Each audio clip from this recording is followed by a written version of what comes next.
Connect and stay ahead with Salam Media. This is Salam Media coming to you live from South Africa.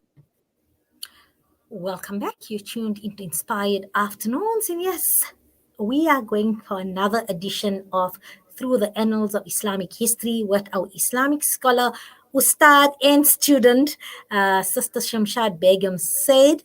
And today we're going to be speaking about Tipu Sultan, also known as Tipu Sahib or the Tiger of Mysore, who was a ruler of the kingdom of Mysore, which was based in what we know is today's time southern India, and he was known as a pioneer visionary when it came to rocket artillery.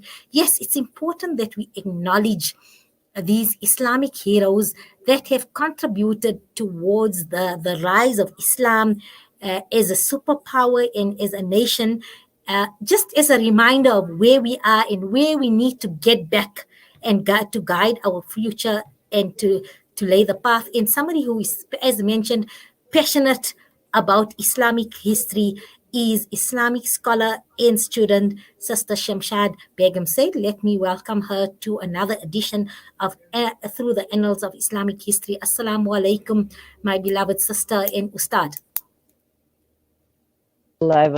Sister Mariam, I must thank you at the outset for introducing me to this program, because we sit with all this studying and knowledge that we have, and it's time that we really share it on all levels. I was just listening to a program on another mainstream media, and they were talking about decolonizing history. And this also is another passion of mine, that the history has been written by the hand and through the tongue of colonialists. And all too often, it is a very one-sided, Eurocentric way of looking at things.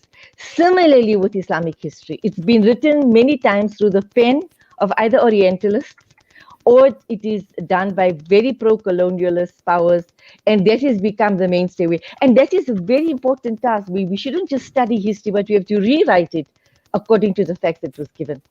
So in the same way, I say, before we proceed to talk about this great lion of Mysore, his passion was tigers. He loved tigers, but he's known as a lion of Mysore, and by the end of this program, we'll understand why.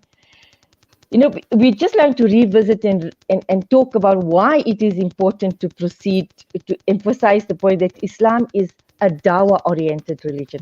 I always say this and understand it, because the hand of the colonialist was that Islam was spread by the sword. Now, when you are defending what is legitimately yours, it's not war, it's defense. So we need to clarify these tiny little points before we proceed. And particularly in India, it's a beautiful history. It spans many centuries. You will be shocked to know how early Islam came to India. But before we proceed, I want to re-emphasize this point together. Islam was a dawah-oriented religion. And if it wasn't dawah-oriented and people were attracted to it, it would not have stayed. Today, India is both the largest Muslim minority in the world and growing. Much as the chagrin of everybody, it is still growing. And the methodology, as I said, was used by the Rasulullah, the methodology of Rasulullah, the methodology of the successors, his pious companions, and at times his family. And, you know, this lasted from 661 until 1924, but it was finally ripped apart in 1944. But Alhamdulillah, 70 years later now, 2020, we find that there is a new universal appeal. There's a great attraction towards Islam again. And it is being used in spite of the Islamophobia that we find. It is being used to be attracted to Islam, this universal appeal, in spite of all the negativity around it, with the help of touch the finger, technology, and it is used with the mass media at times. Sometimes the mass media has this Islamophobic tendency, but lo and behold, that alternative media like yourself and social media is doing a great job, a fine job, a sterling job in showing and showcasing exactly what is happening on the ground, which is a great new attraction the similar attraction that brought people to Islam, centuries ago, 1,400 and some odd years ago, that's even more now. We find that people are finding that satisfaction, that serenity, that contentment in Islam. But before we also discuss Tipu Sultan, there are also several other personalities which we will in time discuss that are associated with Islam in India. And who can forget the young, some say 19, some say 21, Muhammad bin Qasim, who was sent to the Sindh region with a simple thing, to answer the cry of a woman when their ship was abducted by the Rajput of Sindh, and he said, Nasa, where's your Khalif? So Hajjaj bin Yusuf was a Umayyad Khalif at the time, sent his son-in-law, was Muhammad bin Qasim, to India. And he didn't, he was not interested in the people, and this was fascinating. He said, I'm not interested in people. Were scared. They know, I want your leader. Where is your leader? Where is your Rajput? And he pursued him until he found him. But in the process, a lot of things happened. India was a very caste society, and they were shocked to see this young leader who was, one minute he was talking to them and being their leader and treated with the utmost respect as a leader, and the next minute he was standing shoulder to shoulder with his soldiers and even his servants, etc. So it fascinated them in a society that was so hierarchy and so casteist that it appealed to them, and many of them reverted to Islam in the scene. And he pursued him until he found which was across India. There are other people, other personalities that we should also, other organizations of nationalities that came, was the early Arab settlement in the Deccan, and Tipu Sultan's family is part of that. The Mapla Arabs in Malabar and Konkan. So many years ago, Sister Miriam, I had this very strange discussion with a very passionate Kokni brother, and he said Islam came to Konkan Jila first. It wasn't actually first, but it was one of the very early settlements of Arabs in Konkan, as well as in Malabar. We have so Malabar, they have the Arab blood. They have the Arab blood in them. Yes. Hyderabad, Konkan, the Deccan, which is South India, Kerala, and they got surnames of Sheikh and Abdullah, Abdul Rahman. Those are Arab genealogies. Also later in Behold, you also had Sayyids coming from Iraq, which is my husband's family. They were pure Sayyids from Iraq and go to the grandson of Rasulullah, which is Sayyid. We also have then the Mughal rule, which was hinterland through the not the coast. All this happened by the coast, but this came from over Afghanistan, Central Asia towards India. And it is fascinating because everybody came in. India then became the melting pot of Islam from all these different types of people. And also the Sunni and the Shia Bohras of Gujarat. There was other people that we in time must talk about. I think the greatest impact though of any organization or any group was the Mughal Empire, and of which we think of the Shah Jahan, who built the Taj Mahal, Akbar the Great, etc. Hyder, Aurangzeb, all these great. They left a great legacy in India and built huge forts and castles, etc. Of particular importance also is Khwaja Mu'inuddin Ajmeri. That's my in-laws. They came from Iraq and they settled in Ajmer, and now the immediate family has their mosque in Haripura. And there were many other Sufi sheikhs that also came to India. But the fact is that we need to consider is syncretism, and you'll be hearing me discuss this quite a lot, because one thing I also want to discuss is Islam in Nigeria, and particularly Usman Don Fodio, and how he dealt with syncretism, which is the combination of Islam in Hinduism, Islam in Buddhism, etc. in the area. We must also consider what the partition of India did it was based on religion. It was people thought because Hindu and Muslim, and then the aftermath of partition in the position of India. But very important also to keep in mind when studying and discussing history, as I said, there are multitude of viewpoints on a topic, and it depends who's saying it. Now, if you look at Tipu Sultan written by the hand of a colonialist, he will tell you Tipu Sultan was an oppressor. He forced people to convert, and there's no evidence of that in Islamic history. So in every scenario, what he did implement was the jizya, and he attracted people. Says you don't have to pay tax. Become a Muslim, you don't have to pay the jizya, and that was the attraction. It depends how you now interpret that. So in every scenario, in every viewpoint, it can be challenged, it can be criticized, and etc. But one thing we have to say it the way it happened. And history doesn't stop just by learning it. I always say we don't know where we're going if we don't know where we're coming from. So in order to understand what is happening in India right now, we understand it. There is a beautiful heritage and legacy of Islam in India, so beautiful that very few continents can match the beauty of the way Islam came and became a power to be reckoned, not just because of the way it spread in such a beautiful manner, but the way they gallantly fought off the colonial powers, whether it was the British, who were the worst, whether it was the Dutch, whether it was the French who betrayed them in the last, Louis XIV to be precise, whether it was the Portuguese or if it were the Portuguese in Goa, etc. So there has been a gallant struggle, particularly during the reign of Tipu Sultan, who was the son of Hyder Ali, and the son Hyder Ali was the son of Fatih Muhammad, and Fatih Muhammad was the son of Sheikh Wali Muhammad, who migrated from Mecca to Iraq. From Iraq, he then went into the subcontinent, and the four generations later, Fatih Muhammad became a great military leader, a great military prowess. It is a strong Arab blood, strong, and they quoted the hadith many times that the earth, Allah will question, the earth is so vast and wide. Why did you not travel and establish the deen? And Alhamdulillah, they settled then in Mysore, which is South India. Military genius and heroes in ranks, as I said, Hyder Ali. And he was uneducated. And he always used to say he is in the sunnah of Rasulullah sallallahu alaihi wasallam, who was also illiterate, who didn't know how to read and write, but rose to great heights, which Alhamdulillah was proud about their tradition. But he wanted his son Tipu Sultan, who was a son from his second wife, to be educated. So Tipu Sultan studied Persian, Arabic, French, English, and he was taught by the great, on the insistence of his father, but by great scholars of the time.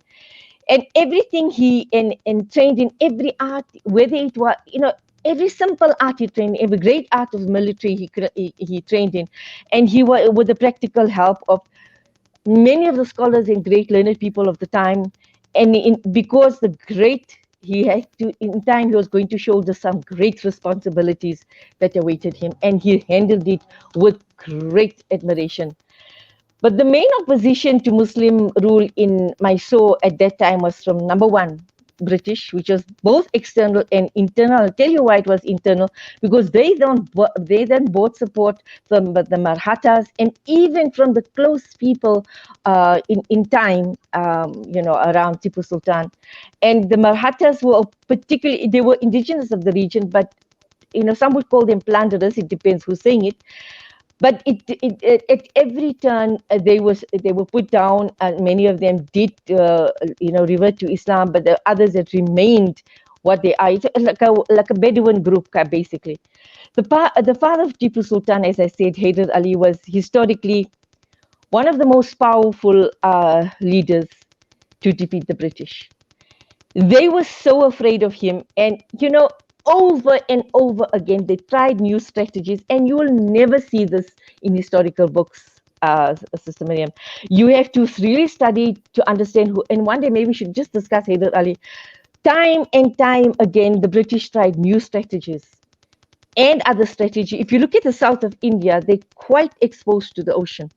And just to take a step back also, you remember it was under Hazrat Muawiyah, during the time of Hazrat Umar radiallahu anhu, that the naval fleet was established.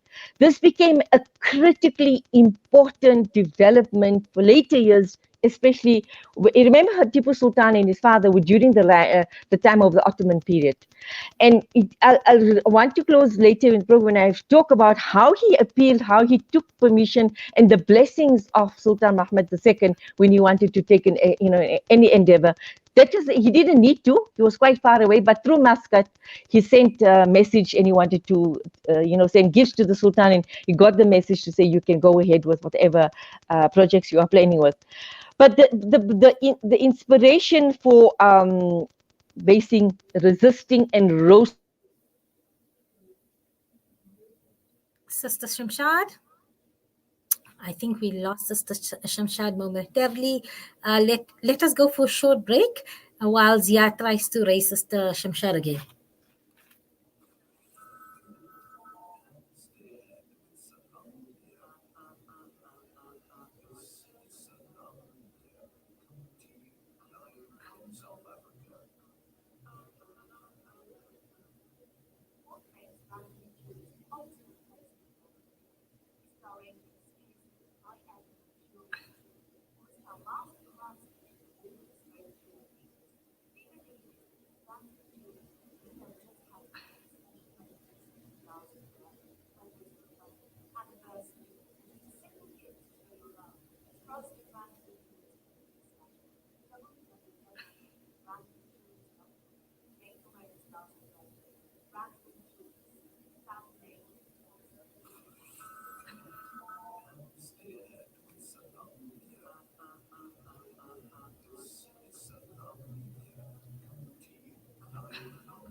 Welcome back. Ziad, his work is a magic, and only what Ziad does best. He's taking the acknowledgement. Ziad, you can take a bow, give us a thumbs up, but shukran for this.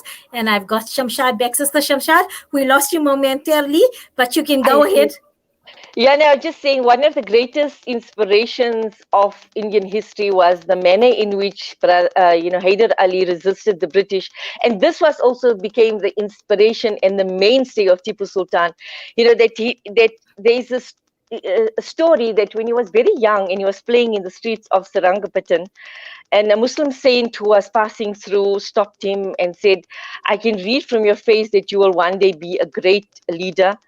And the land which you are on will become with the land that you can be the leader of it, and promise me that when you do become a leader, build a grand mosque here." And the little boy, who was Tipu Sultan at the time, promised to carry out the saint's wish.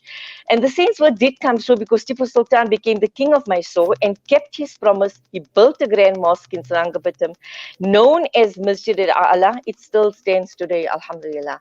And we know till today, if you go to south of India, many people say it's very clean. It's got a lot of Islamic relics and artifacts, etc. And it's something that we should undertake and study.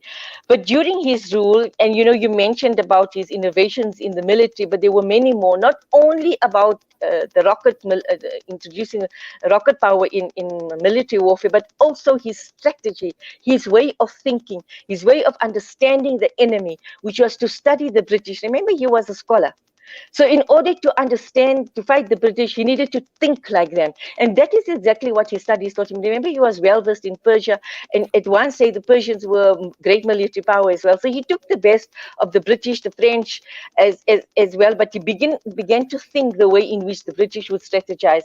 And again, diplomatically, strategically, he outdid the British in no matter which part of South India they were attacked, or somehow the word got him, and he was always ready. Sometimes even though he was taken by surprise, but because he had this fighting spirit and his ingenious method of fighting the enemy, of not panicking, of taking a step back and strategizing immediately. So as a diplomat, as a strategist, he always won the war against the British. And if you look at the subcontinent, he brought Islam, the headquarters of Islam, the headquarters of resistance to the British. And this became an inspiration for many, many ordinary people. I don't know, some people were telling me that if you look at Bollywood, there are some stories where they romanticized, where some of the people were inspired by Tipu Sultan, Muslim and non-Muslim alike, where they fought together to resist the British. And this is exactly what has happened. You must know the role of the British was not just to take the land over. When they came to colonize a place, they did it strategically. They would first send in, they say, we want to stop here as a refreshment station. And they stop as a refreshment station. No sooner that was done, they'll send in the religious, they'll send in the priests, etc., and form a little church, and then take over the land. And then saying, we need to defend the church, we need to defend our schools, we need to defend whatever educational facilities we have built here, and they will then send in the army. So this was their strategy of militarization and occupation. But it is a known historical fact, the more vicious the occupation, the more stronger the resistance and the more stronger the creation of fringe organizations that do stand up. But fortunately, in the case of Mysore, you had a leader who was a resistance leader. I don't know if we got any resistance leaders out there right now, but yes. But as the years wore on and the British continued to try, they made allegiances with people around Tipu Sultan. But I think one of the things that began to create a crack in Tipu Sultan's power was when they started weakening the core, the people around Tipu Sultan. And each and every time, even this strategy was annihilated because Tipu Sultan was a strategist. He could pick up body language, which was important part of his studies as well. He studied all forms of art, as I said, and all forms of sciences, and he could pick up all these things. But you know what? Every fresh treachery that kept rolling in, he began to realize that those around him, immediately around him, his nobles, so-called nobles or nobility around him, that was to become the daunting task. And we must understand, in any battle, you can fight any enemy from the outside as long as the core is strong. But when your trusted nobles and even even sometimes even your, not your family, but those married into the family begin to betray you, and that begins to crack the center. The center then does not hold. And this is what Tipu Sultan then said. But even then he said, I submit my will to the will of Allah subhanahu wa ta'ala. And he continued to fight. And even in the final battle, there were many battles, and I think I'll be taking up too much of your time to discuss the actual battles, already 15:30. But in the final battle, which is critical because it says exactly who he was, he put up a most gallant fight. Remember, with his military genius, his forts were impenetrable, not just because of the strategy, but the way he placed his soldiers and his rocket power, his military arsenal as well. He got the best from around the world. He compared to a modern day contemporary European power. And for every inch of ground in the last battle, for every inch, scores of British soldiers fell. They could make no headway for 3 hours. But in the meantime, two traitors, Purania and Muinuddin Shah, these are the people immediately around him, they allowed the eastern side of the wall of the fort to fall. And with it, the British soldiers then fell upon, but still they continued to fight. It was still a tough battle. But when his chief minister, Tipu Sultan's chief minister, who was known as Mir Sadek, when he then, let in the British, it was I think the cracking point for Tipu Sultan. And before he could pass away, the famous quote of his, which is, "A single day of a lion's life is worth more than 100 years of the life of a fox." He was treacherously shot, and the fearless lion of Mysore was martyred, fighting not only the invaders but traitors as well. He was only 48 years old. But then, just to sum up, Tipu Sultan has been rightly called the last ray of India's hope. He foresaw the dangers of the British yoke.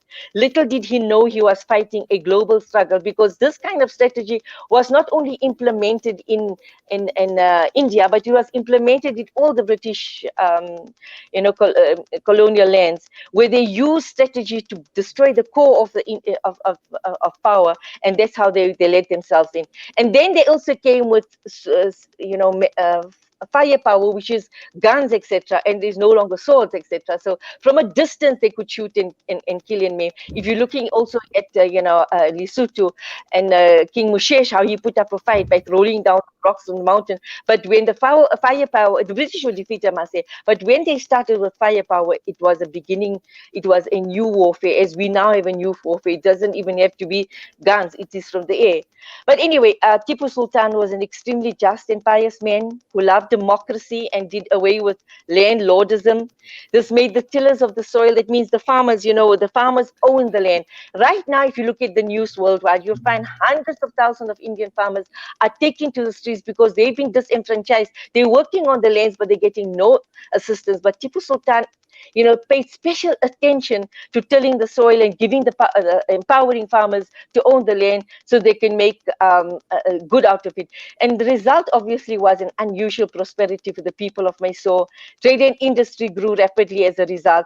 New cities sprang up all over the kingdom, and the Sultan's army was modern and well equipped, as we said earlier, with the greatest state-of-the-art equipment. In short, if you say Mysore compared, as I said, with any state of contemporary Europe, and Tipu Sultan's subjects loved him so dearly that when Seringapatam fell, that's where his headquarters were, the inhabitants came to the conquerors and said, take all the wealth you want, but just let Mysore remain in the hands of Tipu Sultan's descendants. But obviously the British didn't want that, and they made sure it went to a Hindu Raja and not to the Muslim family of Tipu Sultan at all. But just want to quote something very quickly, Sister Mariam, if I have just 2 minutes.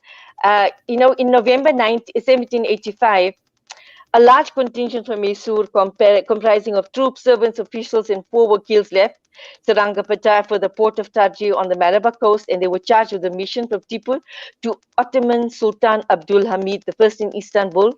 And it was under the leadership of Ghulam Ali Khan, and they carried detailed instructions with a huge array of gifts and to reach the Khalif. And when they set out, I mean, they even took some elephants, but unfortunately the elephants didn't survive. But they hadn't, this whole entire convoy that was going was specifically for one thing, was to get assistance and to they get confirmation from the Sultan to say that we are fighting the British in a particular way and we need your approval. Imagine such a difficult journey being undertaken to get the confirmation, the blessings of the Sultan at the time, which was Sultan Abdul Hamid I. So Alhamdulillah, we find that there was a synergy between the rulers of subcontinent as well as the Khalif of the time, which was during the Ottoman period. And the reason why I chose to speak of Tipu Sultan right now, Sister Mariam, because more than any other place in the world right now, we find that the Muslims of India are really under siege. If you're thinking of Kashmir, if you're thinking of all parts of India, the word Islam and Muslim has become anathema. They're putting up a gallant fight, but they must never forget one thing. They have a proud history of defending India from invaders, especially all colonial powers, especially the British, so that, to such an extent that even Hindus, even Buddhists, even Sikhs have taken an example from the likes of Tipu Sultan to fight colonial powers. We don't know in terms of colonialism if India is now the friend of British, because somebody was just saying, if you want to be an elite in India, you need to be looking as British as possible. I can't speak of the contemporary right now. I speak about the history. From historical records, Tipu Sultan will go down as a leader martyr and a person who loved democracy, did everything in his power to keep India and Islam in India safe from all invaders. But in the end, it was those close around him that let the cracks appear. But he still remains with Kalima Shahada on his lips and died as a martyr, and is buried next to his father, Hyder Ali, in Sarangapattam. Subhanallah, that was most informative. I was riveted. I love history. I'm passionate about history. As you say, it shapes our future and gives us direction for the present. And shukr for this, because you know what? At a time where morale is low in India, Muslims face challenges from every sphere of life. It's a challenge for them. This gives people hope, and also to say, you know what? Islam is very much the tapestry of India prior to the British and before that. It's part. No, there's no way you can eradicate Islam in India. Islam was there. We are Muslims. We're here to stay. We're part of the tapestry. We're part of the heritage of India. Yes. And there's an important historical fact that I must mention, and sometimes Hindus also don't know this, that Hindus never worshipped idols until the British came. They the devil incarnate. They said, this was a great leader. Why don't you make a statue of him? And years later, they told him, start worship these statues. So there wasn't idol worship as such, and that is why there was so much of synergy between Muslims. Remember, Islam came in the 15 years after Rasulullah Sallallahu Alaihi Wasallam. It came to the Sahaba, Muhammad bin Dinar. It came, so it was so fresh at the time of Rasulullah. And there was also in South India a great, I just forgot his name, Chanamayan. He saw the splitting of the moon. And That's he wanted correct. to know. That is correct. You're right. Yes, what was this? And one of his aides said to him, there's a prophet that came, this must be one of his signs. So he made the journey. Some say he met with Rasulullah Sallallahu Alaihi Wasallam, became a Muslim. He left his castle. He saw the splitting of the moon.